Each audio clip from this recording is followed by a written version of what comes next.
just freely, spontaneously say what comes to mind. Notice if you're blocking, then you can say more. Oh, a block. I noticed a block. Okay, what were you feeling? Okay, and then see, you can associate about the feeling around why you might have blocked or something. Or start over again, kind of. Just freely say what comes to mind. It's called the fundamental rule. The basic rule called free association.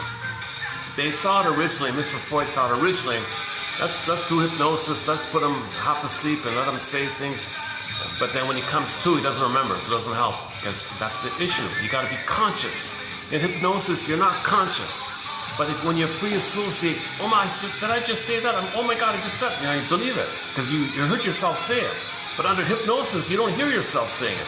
You're like, right? So that's why you got to be conscious. So it's a huge advancement, this idea of free association, because you're conscious of what you said. Did I just say that? So you notice your jokes and your Freudian slips and your blurps and things, mistakes. You notice these kind of things. Oh, I just did that. Well, that's coming to your consciousness, right?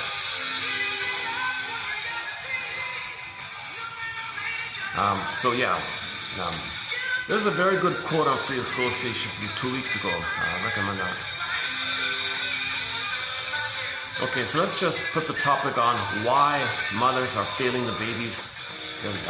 Because they're living in the past and they're using the child for the mother's issue of her unresolved, unmet need for mother. So she turns to the baby, baby, you mother me. You be a symbiotic object for me, a self-object for me, a symbolic breast for me. So the mother's symbolically acting out, symbolically turning the baby to mother her.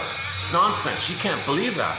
No one would believe that. No one on no planet would believe that a mother treats the baby like it's her missing mother's breast in a psychological, emotional need-like manner. No way. No way. No one would ever say it out loud.